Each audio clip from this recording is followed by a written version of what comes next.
Có lẽ tôi nên gửi đến các tổ của mọi người nhé con.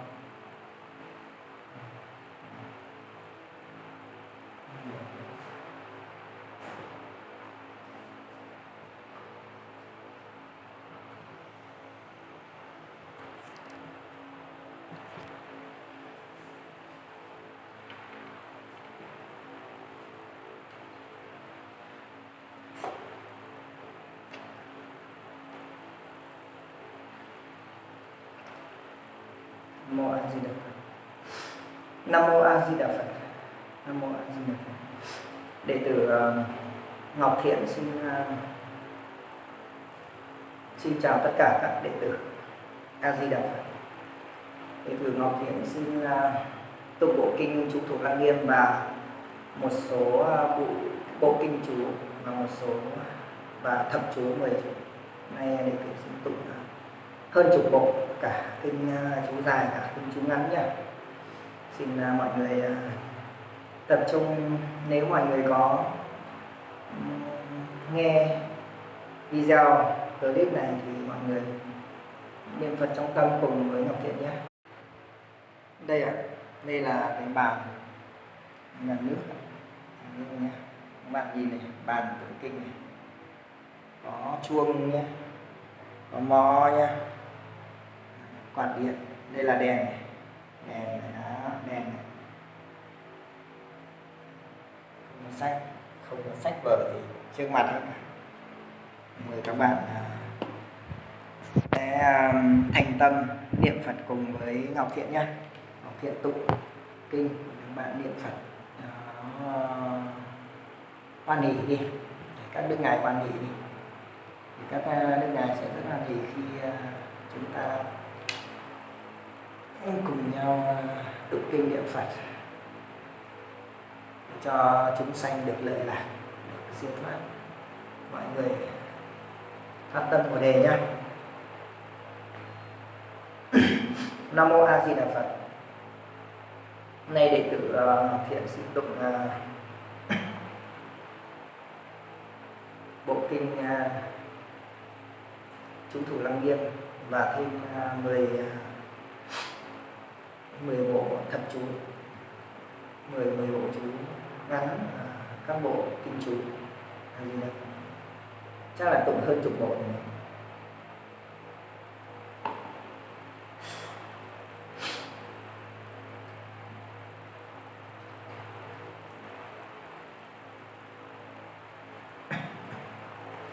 Nam mô A Di Đà Phật. Nam mô A Di Đà Phật. Nam mô A Di Đà Phật.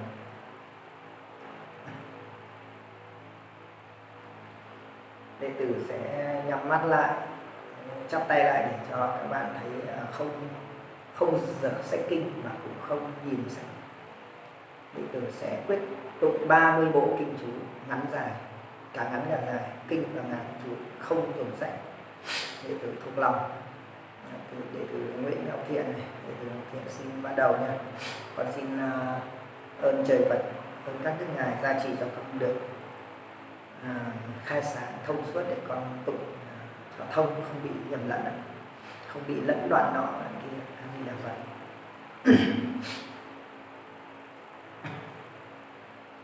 Tịnh pháp giới chân ngôn. An Lam có ha, An Lam có ha, An Lam có ha, An Lam có ha, An Lam có ha, An Lam có ha, An Lam có ha, An Lam có ha, An Lam có ha, An Lam có ha. Nam mô A Di Đà Phật. Tịnh tam nghiệp chân ngôn. Án ta bà Phật Phật đà ta bà đà ma ta bà Phật Phật đồ hàm. Án ta bà Phật đà ta bà đà ma ta bà Phật Phật đồ hàm. Án ta bà Phật đà ta bà đà ma ta bà Phật Phật đồ hàm. Cúng hương. Nguyện từ diệu hương vân biến mang thập phương giới cúng dường nhất thế Phật tôn pháp chư Bồ Tát vô biên thanh văn chúng cẩm nhất thế thánh hiển xuất khởi quang minh đại sự tánh tác Phật sự khổ vân chư chúng sanh giai phát Bồ đề tâm biết ly trừ vọng biên thành vô thượng đạo. Kỳ nguyện. Tư thời đệ tử chúng đẳng cũng tục đại thừa kinh chú cẩm niệm Phật công đức nguyện thập phương thường chú tam bảo bổn sư thích ca mâu ni Phật tiên dẫn đạo sư A Di Đà Phật từ bi gia hộ cho đệ tử con Nguyễn Ngọc Thiện cùng tất cả các đệ tử trên khắp tất cả các tam thiên đại thiên thế giới không phân biệt màu da giọng nói đều được. Bồ đề tâm kiên cố tự giác giác thao giác hành biết mãn sức pháp giới chúng sanh nhất thời động đắc a độc đa la tam lượng tam bồ đề. Tán Phật. Pháp vương vô thượng tôn tam giới vô luân thất thiên nhân chi đạo sư tứ sanh chi tử phụ ư nhất niệm quy y năng diệt tam kỷ nghiệp xưng dư nghiệp tám tháng ức kiếp mạc năng tận. Quán tưởng năng lễ sở lễ tính không tịch cảm ứng đạo gia nam tư nghỉ ngã thử đạo tràng như đế châu thập phương chư Phật ảnh hiện chung ngã tân ảnh hiện chư Phật tiền đầu diện kết thúc quy bản lễ. Chi tâm đảnh lễ nam mô tận hư không biến pháp giới quá hiển vị lai thập phương chư Phật tôn pháp hiền thánh tăng thường chủ tam bảo. Chi tâm đảnh lễ nam mô tam bảo giáo chủ điều cử bổn sư thích ca mâu ni Phật đương lai hạ sanh di lặc tôn Phật đại trí văn thủ sư lợi Bồ Tát đại hạnh phổ hiền Bồ Tát chư tôn Bồ Tát linh sơn hồi thượng Phật Bồ Tát. Chi tâm đảnh lễ nam mô tây phương cực lạc thế giới đại từ đại bi a di đà Phật đại bi quan thế âm Bồ Tát đại thế chí Bồ Tát đại nguyện địa tạng vương Bồ Tát thanh tịnh đại hải chúng Bồ Tát. Nam mô a di đà Phật. Tán lư hương xả nhiệt pháp giới mông ân chư Phật đại hội tất chiêu văn tùy xứ kết từng vân thành ý phương ân chư Phật hiện toàn thân. Nam mô hương vân cái Bồ Tát Ma Ha Tát. Nam mô hương vân cái Bồ Tát Ma Ha Tát. Nam mô hương vân cái Bồ Tát Ma Ha Tát. Đệ tử xin tụng kinh chú thủ Lăng Nghiêm. Nam mô Lăng Nghiêm Hội Thượng Phật Bồ Tát. Nam mô Lăng Nghiêm Hội Thượng Phật Bồ Tát. Nam mô Lăng Nghiêm Hội Thượng Phật Bồ Tát. Diệu trạng cầm chỉ bất động tôn thủ Lăng Nghiêm vương thế hy hữu tiêu ngã ức kiếp điên đảo tưởng bất lịch tăng kỳ hoạch pháp thân nguyện kinh đắc hỏa thành bảo vương hưởng độ như thị hằng xa chúng. Đương tử tâm tâm phụng trần sát thị tắc danh nghi báo Phật ân cùng thỉnh thế tôn vị chứng minh ngũ trường ác thế thế tiên nhập. Như nhất chúng sanh vì thành Phật chúng bất ư thử thủ đây hoàn đại hùng đại lực đại từ bi hy cánh trầm trừ vi thế hoặc. Linh ngã tảo đáng vô thực giác ư thập tương giới tòa đạo tràng phấn nhã đã thánh khả tiêu vong thức ca ra tâm vô đồng truyền.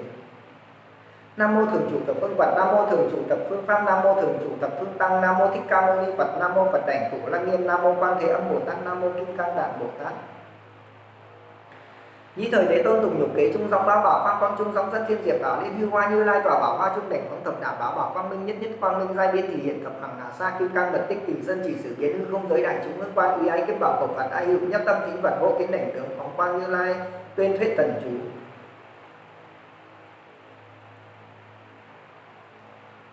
A Di Đà Phật.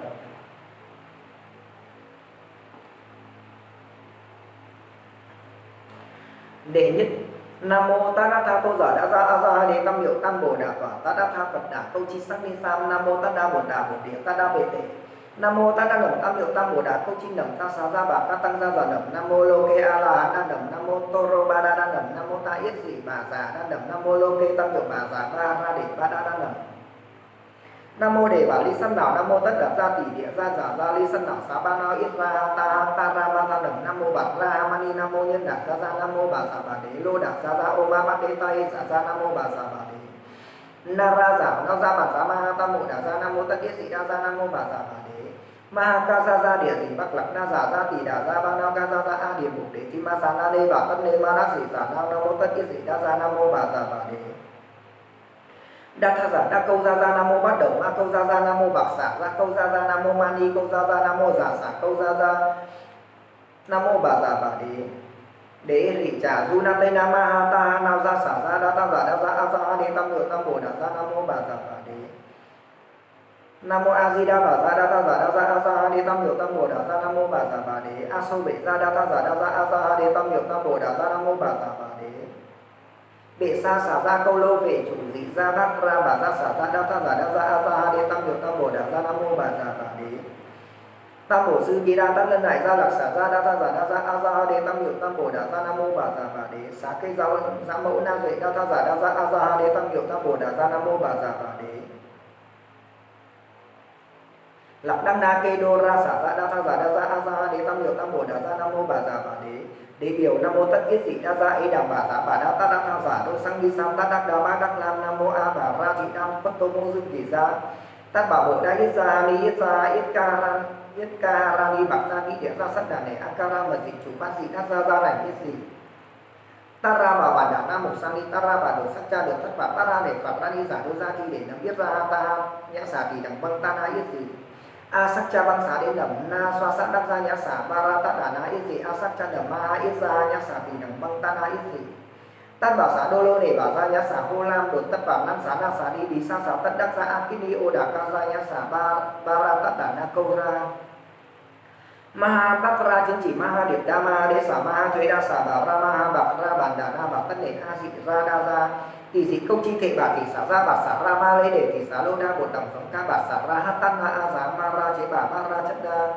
bà xả ra thiền chỉ tỷ xả na xá phiến đa xá bệ để bà bổ tỷ đa tô ma lô ba ma a thuế đa a dị ra đa ra ma ha ta ha tát ra bà xả ra thư biết ra chế bà xả ra tô ma dị câu lam bà dị bà xả ra hát tan na a giá tỷ địa ra kiểm giá nam ma rễ ca phất tô máu bà ít ra na na bệ lô giá na câu vị ra giả ra phúc sang ni sam tỷ chết lam bà ma ni giá bà xả ra ca na ca ba ra bà lô xả ra bà xả ra đốn chỉ giá thuế đa giá ca ma ra sát sa thi ba ra bà ý đến di đế mẫu đả ra ít nào ta bệ ra sáng quật phạm đỗ ẩn thố nam bà mà tỏa nam mô A Di Đà.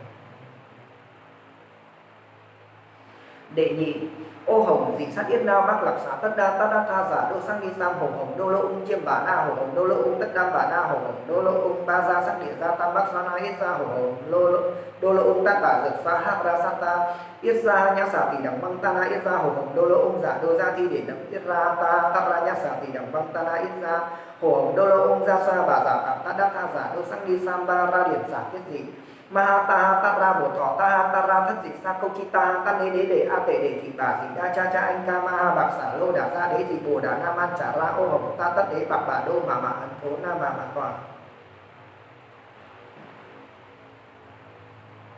Nam mô A Di Đà Phật.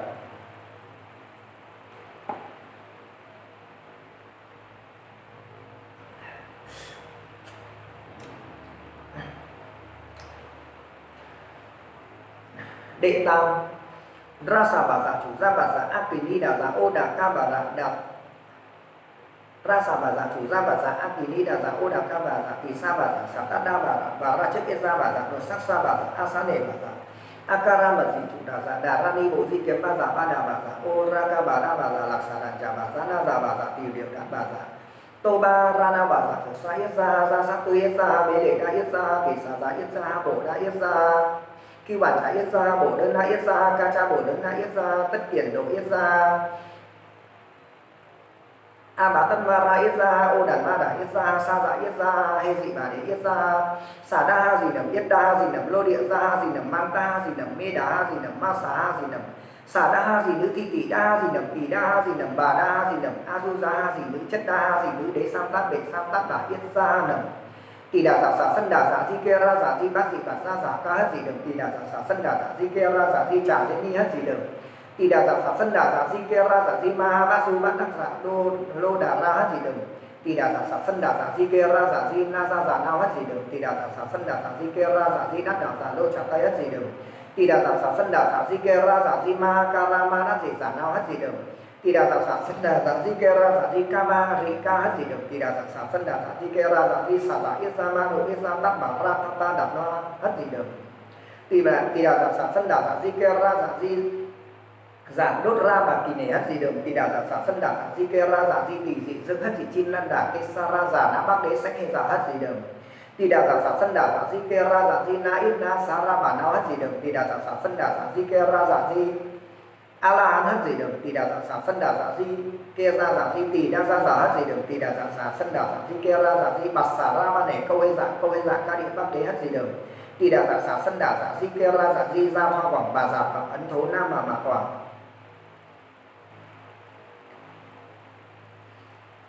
Nam mô A Di Đà Phật.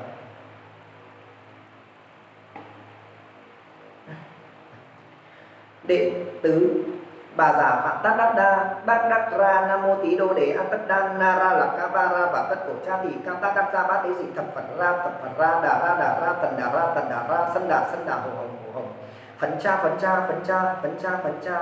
ta hê phấn amoka ra phấn abara đà ra đà phấn a tối đa tỷ đà ra ba ca phấn tát bà đề phấn tát bà na giả đề phấn tát bà dược xoa đề phấn tát bà tiền thát bà đề phấn tát bà bổ đơn na thể phấn ca cha bổ đơn na thể phấn tát bà đột lan chỉ để thể phấn tát bà đột sắp tỷ lê hắc sắc đế thể phấn tát bà thập bà thể phấn tát bà a bà tân ma ra thể phấn tát bà xá ra bà nao thể phấn tát bà đan ma tát bà xá ra đan na xá ra đan na ra ra thể phấn tát bà địa đế kê thể phấn tát bà đan ma đà ra thể phấn tát bà địa đế tát bà địa đế kê thể phấn tỷ địa giả giá lê thể phấn giả đốt ra phượng tỷ thể phấn bạc xả ra câu ba dị tỷ đà giả ra thể phấn Mahabara đinh dương sang kỳ dị phấn bà xả ra thương yết ra giả ba ra trợ kỳ ra xả ra phấn Mahakarara Maha Đa Dị Ca Na Nam Mô Ta Yết Dị Giao Giả Phấn Tỷ Sang Na Tỷ Dị Phấn Bộ Ra Mô Ni Dị Phấn A Kỳ Ni Dị Phấn Maha Yết Dị Phấn Yết Ra Đàn Trì Dị Phấn Miệt Đắc Dị Dị Phấn Lao Đắc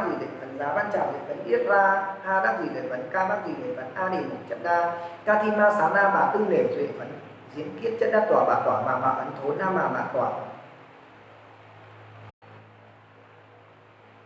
Đệ ngũ đột sắc cha chất đa ha mã đắc di chất đa ô xả ra ha giả ba ha ra lô địa ra ha ra ta bà ha ra ma xả ha ra xả đa ha ra thị tỷ đa ha ra bạc lực đa ha ra kiền bà ha ra bố sử ba ha ra phả ra ha ra bà tỏ ha ra bát ba chất đa đột sắc cha chất đa lao ra chất đa dược xá yết ra ha ra sa tu yết ra ha bê lệ đa yết ra ha thị xả ra yết ra ha bổ đa yết ra ha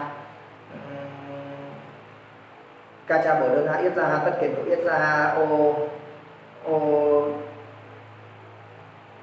ô đan ma đại yết ra ha sa đại yết ra ha bà tân ma ra yết ra ha chạy kê cách trả thì yết ra ha di phật đế yết ra ha xả di đa yết ra ha xả tu ni yết ra ha la bà đa nan yết ra ha lam bà yết ra ha kiền độ ma ni yết ra ha thập phật ca yết ca he ca chỉ đề giờ ca đa lệ đề giờ ca đà được các ca ni đề thập phật ra thì sam ma thập phật ra bà đề ca thì đề ca thất đệ sam mật ca ta đề bát đề ca tát bà thập phật ra thân đầu kia đề bà đà bề bà đâu trên kia mai đâu kiền mục kia đâu kiền yết gì là đâu kiền yết ra ha yết lam yết na du lam đàn đa du lam thất dị dạ du lam bản hạ du lam bà dị thất bà du lam tỷ lật sắc cha du lam e đà đa du lam bế chi du lam bà tất đế du lam ô lô du lam thực đà du lam hắc tất đà du lam bản hạ du lam ta bằng mặt ra bát ra trực đà du lam bộ đa tỷ đa cha kini thập đà ra đà lô ca kiến đô lô kết chi bà lộ đa tỷ tát ba lô hà lăng đà du sa tát na ta na yết ra tỷ sa du ca kini ô đà ca mặt ra bệ ra kiến đa ra a ca ra bà dị đô đa liền lộ ca điện là lập cha vì dị sắc chất ca ta mà ra cô ra từ dân giả thể yết ra dị dược xoa đa ra sô mặt ra thì thể đế sam ta vì sam tát đa ra bát đa la ma ha bà sa lô sắc ni sa ma ha bát làm trường vi lam dạ ba đồ đà sa dục sa na biện đa đệ na tỷ đà ra bàn đàm ca lô di đế thu bàn đàm ca lô di bát ra tỷ đà bàn đàm ca lô di đát điện tha an ana lệ tỷ sa đệ bệ ra bạc sa ta đà dị bàn đà đệ bạc sa ra bàn đi phần hồng đô lô phần ta bà ha an ana lệ tỷ sa đệ bệ ra bạc sa ta đà dị bàn đà đệ bạc sa ra bàn đi phần hồng đô lô phần ta bà ha Anana lệ tỷ sa đề bệ ra bạc sa ta đà dị bàn đà đề bạc sa ra bàn đi phần hồng đô lô phần ta bà ha Anana lệ tỷ sa đề bệ ra bạc sa ta đà dị bàn đà đề bạc sa ra bàn đi phần hồng đô lô phần ta bà ha Anana lệ tỷ sa đề bệ ra bạc sa ta đà dị bàn đà đề bạc sa ra bàn đi phần hồng đô lô phần ta bà ha Anana lệ tỷ sa đề bệ ra bạc sa ta đà dị bàn đà đề bạc sa ra bàn đi phần hồng đô lô phần ta bà ha Anana lệ tỷ sa đề bệ ra bạc sa ta đà dị bàn đà đề bạc sa ra bàn đi phần hồng đô lô phần ta bà ha Anana lệ tỷ sa đề bệ ra bạc sa ta đà dị bàn đà đề bạc sa ra bàn đi phần hồng đô lô phần ta bà ha Anana lệ tỷ sa đề bệ ra bạc sa ta đà dị bàn đà đề bạc sa ra bàn đi phần hồng đô lô phần ta bà ha Anana lệ tỷ sa đề bệ ra bạc sa ta đà dị bàn đà đề bạc sa ra bàn đi phần hồng đô lô phần ta bà ha Anana lệ tỷ sa đề bệ ra bạc sa ta đà dị bàn đà đề bạc sa ra bàn đi phần hồng đô lô phần ta bà ha. Về cái câu cuối mà vừa rồi tôi tụng đi tụng lại đấy thì các bạn có thể tụng được nhiều càng tốt nhé. Câu cuối đấy ai tụng được nhiều càng tốt, nhiều lượt càng tốt, 100 lượt cũng được, 10 lượt cũng được, 3 lượt là ít nhất. Đệ tử vừa tụng xong bộ kinh chú thủ Lăng Nghiêm, nay đệ tử xin được tụng bộ Đại Bi Thập Chú. Nam mô Đại Bi Hội Thượng Phật Bồ Tát, Nam mô Đại Bi Hội Thượng Phật Bồ Tát, Nam mô Đại Bi Hội Thượng Phật Bồ Tát. Thiên thủ thiên nhãn vô ngài Đại Bi Tâm Đà Rani Nam mô Hắc Gia Đan Đa Ra Gia Dạ Gia Nam mô A Di Đà Bà Lô Kết Đế Thứ Bắc Gia Đa Bồ Đề Tát Đỏa Bà Gia Ma Ha Tát Đỏa Bà Gia Ma Ha Ca Lô Ni Ca Gia An Tát Đản Ra Phật Giới Số Đa Na Đát Đỏa. Nam mô Tất Kết Lật Đỏa Im Mông A Rị Gia Bà Lô Kết Đế Tát Đỏa Ra Đăng Đà Bà Nam mô Na Ra Cần Trì Hê Dị Ma Ha Bản Đa Sam Đế Tát Bà A Tha Đầu Thô Bằng A Thử Dực Tát Bà Tát Đa La Ma Bà Già Ma Phật Đà Đậu Đát Điệt Tha An A Bà Lô Hê Lô Ca Đế Ca Ra Đế Di Hê Dị Ma Ha Bồ Đề Tát Đỏa Tát Bà Ma Ra Ma Hê Dị Nhà Dừng Cô Lô Kết Bông Đậu Lô Phật Xá Ra Đế Ma Ha Phật Xá Ra Đế Đà ra địa dị ni thất Phật ra ra mà Phật ma ra để y hê si hê tất ra thất na a ra sân Phật ra sân lợi Phật ra Phật sân Phật ra sa ra hô lô ma ra hô lô hê dị ta tất dị tô tô bồ đề dạ bồ đà di đế dị dạ na ra cần chỉ điện dị sang ni na ba dạ ma na ta bà ha tất đà dạ ta bà ha ma ha a tất đà dạ ta bà ha tất đà du nghệ bản đà sa dạ ta bà ha na ra cần chỉ ta bà ha ma ra na ra ta bà ha tất ra tăng nga mục thế sa ta bà ha ta bà ma ha a tất đà dạ ta bà ha dạ kiết ra a tất đà dạ ta bà ha bà đà ma yết tất đà dạ ta bà ha na ra cần chỉ bản đà sa dạ ta bà ha ma bà lì thắng yết ra dạ ta bà ha Nam mô Hắc Sa Đa La Ra Ra Dạ Ra Nam mô A Di Đà Bà Lô Kết Đế Thức Bằng Ra Dạ Ta Bà Ha An Tất Điện Đông Mạn Ra Ra Bà Đà Dạ Ta Bà Ha Bà Đà Ma Yết Tất Đà Dạ Ta Bà Ha Na Ra Cần Chỉ Bản Đà Ra Dạ Ta Bà Ha Ma Bà Lì Thắng Yết Ra Dạ Ta Bà Ha Nam mô Hắc Sa Đa La Ra Ra Dạ Ra Nam mô A Di Đà Bà Lô Kết Đế Thức Bằng Ra Dạ Ta Bà Ha An Tất Điện Đông Mạn Ra Ra Bà Đà Dạ Ta Bà Ha Bà Đà Ma Yết Tất Đà Dạ Ta Bà Ha Na Ra Cần Chỉ Bản Đà Ra Dạ Ta Bà Ha Ma Bà Lì Thắng Yết Ra Dạ Ta Bà Ha Nam mô Hắc Sa Đa La Ra Ra Dạ Ra Nam mô A Di Đà Bà Lô Kết Đế Thức Bằng Ra Dạ Ta Bà Ha An Tất Điện Đông Mạn Ra Ra Bà Đà Dạ Ta Bà Ha. Nam mô A Di Đà Phật. Nam mô Đại Từ Đại Bi Tầm Thanh Cứu Khổ Cứu Nạn Linh Cảm Ứng Quán Thiên Bồ Tát. Đệ tử tụng xong bộ kinh chú Đại Bi. Nay đệ tử xin tụng bộ thập chú 10 chú ngắn.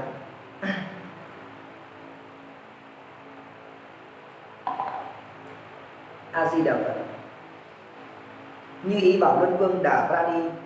Nam mô Phật Đà Ra Nam mô Đạt Ma Ra Nam mô Tăng Giả Ra Nam mô Quán Tự Tại Bồ Tát Ma Ha Tát Bồ Đại Bi Tâm Giả Đát Điệt Tha Án Trước Ít Ra Phật Để Chấn Đa Mạc Ni Ma Ha Đất Bắt Đẳng Mế Án Rô Để Sắc Cha Thức Gia Ha Ít Dị Sa Dạ Hồng Phấn Ta Án Bát Đà Ma Chấn Đa Mạc Ni Thức Gia Hồng Án Bát Lạc Đà Bát Đẳng Mế Hồng. Tiêu tai các thường tần chú Nắng mô tam án đa mẫu đà đẳng a bát đa để hạ đa xá tam đẳng đẳng đa điệt tha án khê hế hồng hồng nhập phả ra bát ra nhập phả ra bát ra nhập phả ra để sắc xá sắc trí dị ta phấn cha phế để ca thất dị vệ ta phả ha.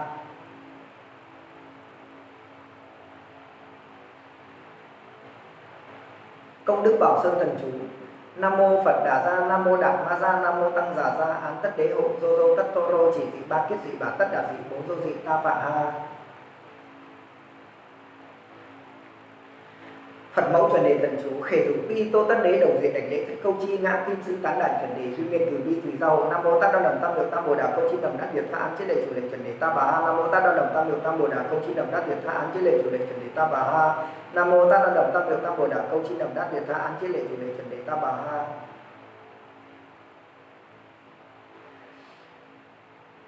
Thánh vô lượng thọ quyết định Quang Minh Vương Đà Ra Ni. Án này ma các nào đế a ba ra mật đạp a yu dị a nạp tô tất để thịnh chất đạp tiền tá ra tiền đả giá đáp tất cả đạp giá a ra đế tăng dược tăng bất đạp giá đáp để giá tháp ăn tát rị ba tăng tư các rị bát dị tận đạp đạp ra ma đế cả này tăng má một cả đế ta ba ngạo tỷ phật đế ma này giá áp dị ngạo tỷ toá.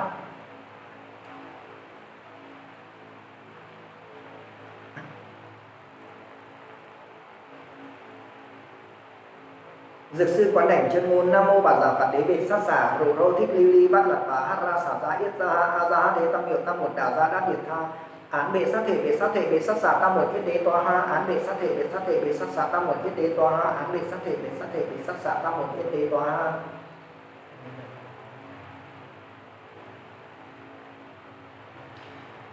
Nam mô Dược sư Lưu Ly Quang Vương Phật. Nam mô Dược sư Lưu Ly Quang Vương Phật. Nam mô Dược sư Lưu Ly Quang Vương Phật. Nam mô Dược sư Lưu Ly Quang Vương Phật. Nam mô Dược sư Lưu Ly Quang Vương Phật. Nam mô Dược sư Lưu Ly Quang Vương Phật. Nam mô Dược sư Lưu Ly Quang Vương Phật. Quán Âm Linh Cảm Chuyên Môn. Án Mani Bác Di Hồng Ma Hát Nghe Nha Đạp Tích Đô Đạt Ba Đạp Tích Đạt Ta Đạp Vi Đạp Dị Cát Tán Nhi Cảm Nhi Tháp Bốc Dị Thất Tháp Cát Đạp Bổ Ra Đạp Nạp Bốc Dị Khi Thất Ban Đạp Lại Ma Lô Kích Thuyết Ra Ra Tòa Ha.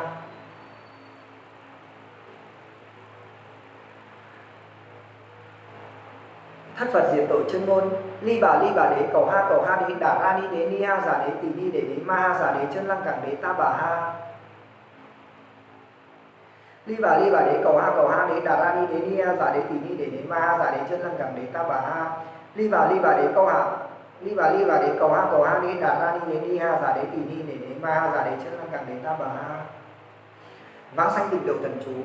Nam mô A Di Đà Bà Dạ Đa Tha Dạ Đa Dạ Đa Điện Đạo Tha A Di Ri Đô Bà Tỳ A Di Ri Đa Tất Đa Bà Tỳ A Di Ri Đa Tỳ Ca Lan Đế A Di Ri Đa Tỳ Ca Lan Đa Dạ Di Nị Dạ Dạ Đa Chỉ Đa Ca Lệ Tham Bà Ha.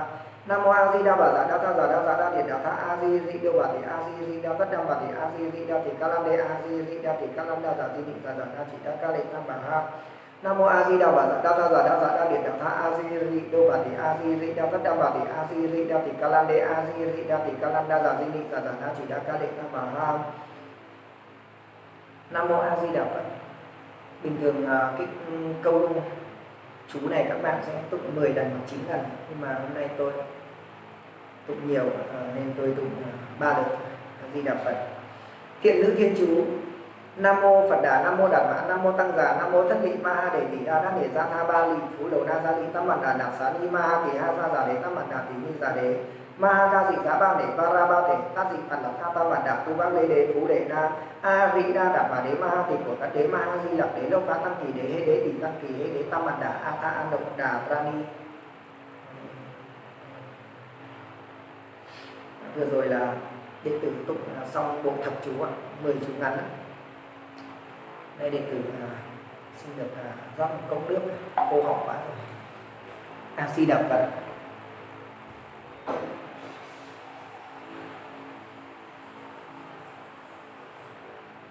Nam mô A Di Đà Phật.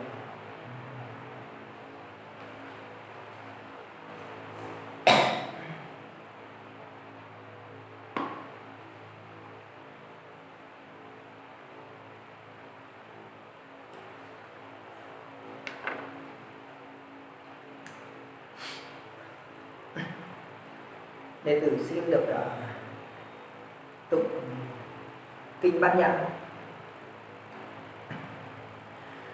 Quán tự tại Bồ Tát hành thâm Bát Nhã Ba La Mật đa thời chiếu kiến quẩn giai không độ nhất thiết của ách xá lợi tử.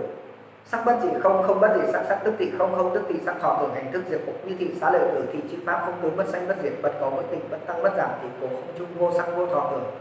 Hành thức vô nhân nhĩ tỷ thiệt thân ý vô sắc tinh hương vị xúc pháp vô nhân giới đai chi vô ý thức giới vô vô minh diệt vô vô minh tận đai chi vô đa tử diệt vô đa tử tận vô khổ tập diệt đao vô trí diệt vô đắc dĩ vô sở đắc cố bồ đề tác đạo y văn nha ba la mật đa cố tâm vô quánh ngại cố vô ý khủng bố viên ly điên đảo mộng tưởng cứu cánh niết bàn tam thế chư Phật y văn nha ba la mật đa cố đắc an đậu đa la tam lượng tam bồ đề cố chi văn nha ba la mật đa thì đại thần chú thì đại ninh chú thì vô thường chú thì vô đẳng đẳng chú năng trừ nhất thiết khổ chân thiệt bất hư cố thuyết văn nha ba la mật đa chú tức thuyết chú viết Ide ba la tăng ide bồ đề tát bà ide ba la tăng ide bồ đề tát bà ide ba la tăng ide bồ đề tát bà ma văn nhã ba la mật đa.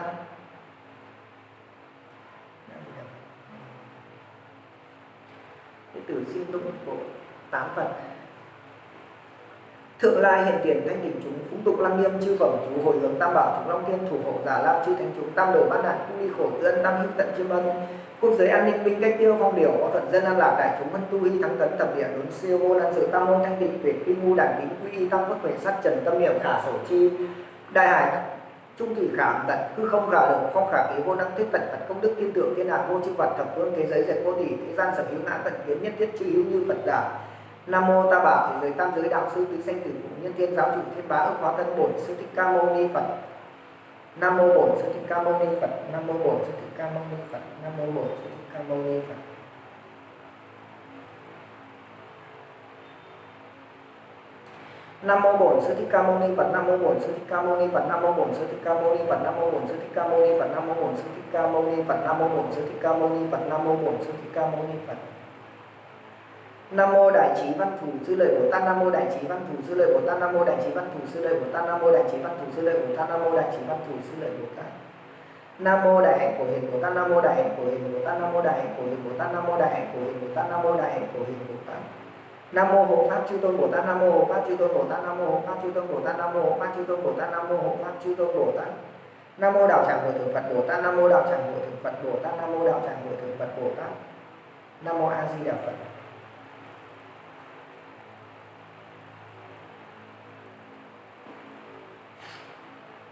Hôm nay mùa hè nóng quá, khô họng quá. Khô họng. A Di Đà Phật. Đệ tử xin tụng bộ tán Phật. Tán Phật. Tán lễ Thích Tôn vô thượng năng nhân tăng kỳ cửu biển tu trơn đổ xuất giáng thần trường từ quỷ vị kim luân quả bồ đề tạo phá ma quân nhất đồ minh tinh đạo thành giáng khất lâm tam thừa chúng đẳng vi tâm vô danh di chứng hiển tiền chúng đẳng vi tâm vô danh tốc chứng tư danh hỷ hữu đồng đăng hoa tạng huyền môn bát nạn tam đồ cộng nhập tỷ đô thanh hải. Nam mô A Di Đà Phật. Sám Phổ Hiền.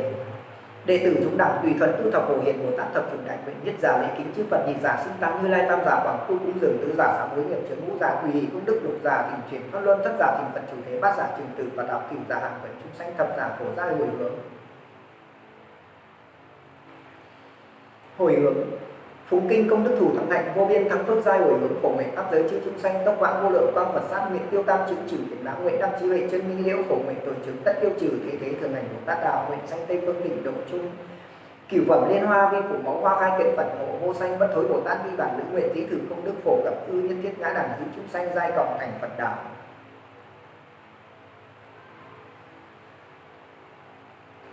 Tam quy y tự quy y Phật đương nguyện chúng sanh thể tại đại đạo phát vô thượng tâm. Nam mô A Di Đà Phật. Tự quy y pháp đương nguyện chúng sanh thâm nhập kinh bản trí huệ như hải. Nam mô A Di Đà Phật. Tự quy y tăng đương nguyện chúng sanh thống lý đại chúng nhất thiết vô ngại. Nam mô A Di Đà Phật. Phục nguyện cây bồ đề cao sổ sổ dịu già trên mắt khắp cả tam thiên, hoa yêu bất nở liền liền rực rỡ thơm tho cùng thế giới. Nào bồn đạo sóng làn qua lại đều nhờ phương pháp thống căn này. Nào tổ tiên nội ngoại hương linh đều đến liên trì vào hội thánh. Cả trăm họ bỏ tà quy tránh xuất bốn loài nhập thánh siêu phàm bao nhiêu phước thiền thảy nó làm tất cả chúng sanh đồng thành Phật đạo. Nguyện cho thế giới hòa bình nhân sanh an lạc mùa màng thịnh vượng.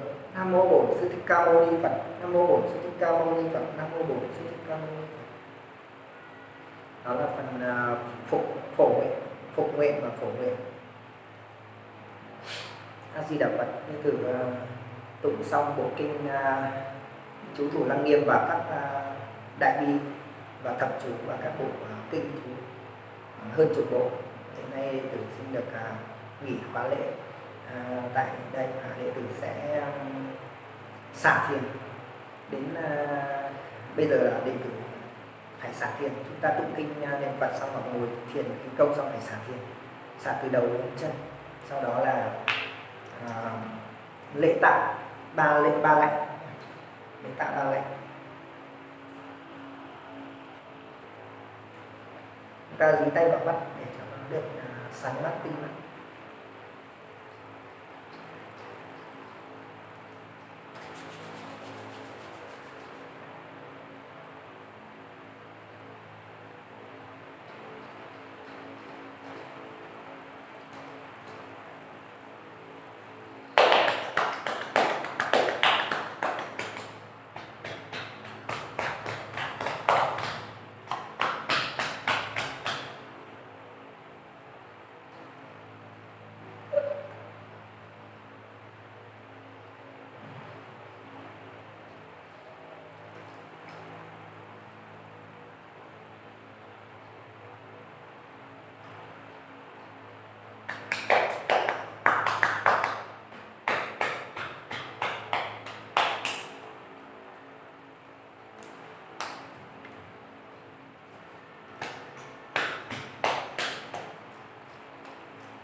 Đưa tay ra sau đứng đấm lưng.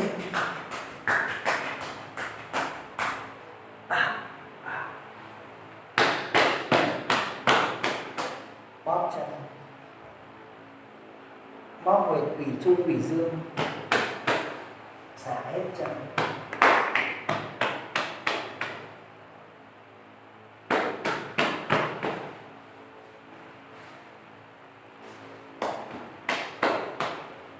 Hai bàn chân xoa vào nhau,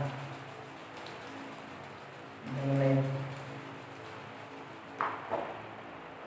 vặn mình ra sau,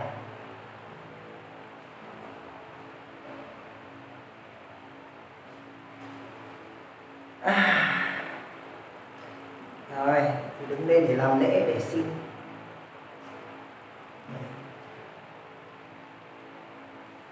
Nam mô A Di Đà Phật. Để từ xin được lại vũ trụ thượng đế trên Phật.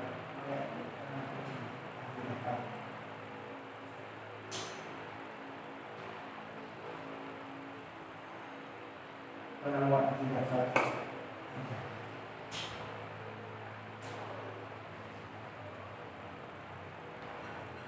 Nam mô A Di Đà Phật.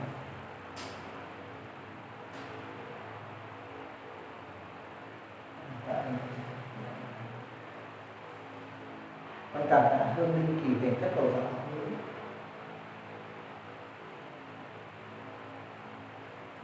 Như Bà rồi con cảm tạ bố, cảm tạ quý tổ, các hương linh. Từ con xin cảm tạ ơn các đức ngài, con cảm tạ đức tổ phụ tổ bồ ma sư tổ, tổ phụ của con chân trần chẳng thể trách. Con cảm tạ đức Phật Hoàng trên nhân con là những tử đã cứu sống mạng của con. Con cảm tạ đức Đại Từ Bi đã chiếu hào quang soi sáng cho con cả cuộc đời này và khai mở trí tuệ cho con.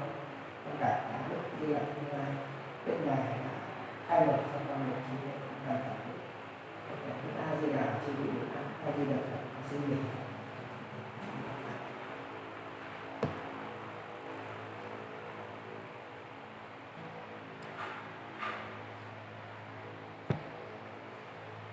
Đó, các bạn nhìn nè, bàn, ok, đèn, hoàn, thờ gia tiên nha tôi, đây là Phật, các đức ngài, Bồ Tát Quán, Đức Bồ Tát Quán Thế Âm, Đức Phúc Mẫu, A Di Đà. Phật Tổ Thích Ca Mâu Ni,